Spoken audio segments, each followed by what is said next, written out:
Max and I have worked together quite a lot over the years now. We've done quite a few things. It usually ends up with me saying, no, you can't do that, and you saying, yes, I can, and then you come back. And then you ultimately winning out for some reason. I never know. Basically, me ultimately winning out. Yeah, but it's good because, the thing about a lot of performers is, just to jump right, a lot of performers need a sounding board. You need someone in your life that will help you to grow and stretch you and make you think differently about things. And, we've had numerous working together on BGT stuff and other things together. We had numerous roadblocks in the way of the magic and the performance and the various things.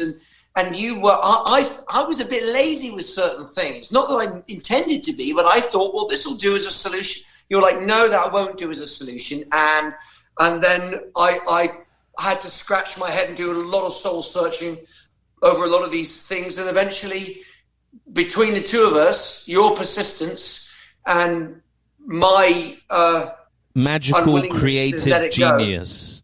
Yeah, we eventually came up with brilliant solutions to problems. And I'm really glad for that process. And if you're a magician watching this, find yourself someone who'll drive you mad, that won't take no for an answer, and then you'll grow.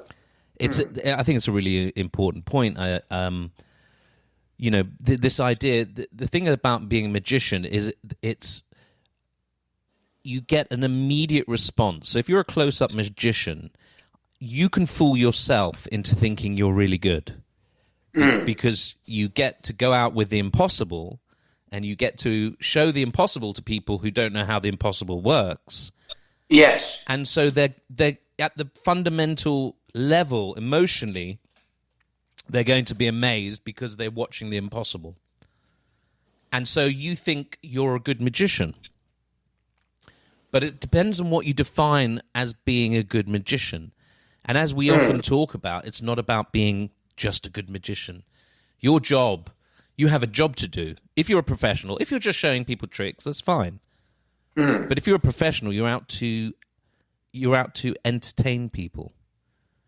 Yes. So where is that line? Where is that line between the technicality of the magic versus the creating a show? Well, yeah, I think.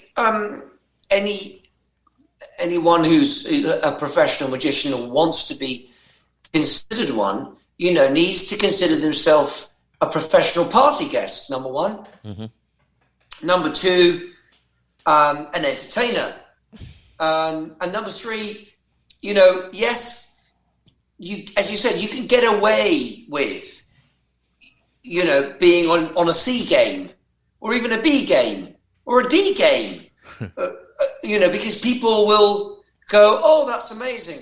But when you're selling yourself short, I think, unless you actually work toward being the very best version of you that you can be, the most polished version of you that you can be, and the most thought through version of you and your magic that you can be, erudite and not wasting and not waffling like I am right now, Well, that's it. All right, let's. We did a show called Maximilian Somerset's Signature Tricks. There we go. I almost jumped from my head, and it's an interesting story because I think all of those things are highlighted in that show, which we're both very proud of. It was a great show.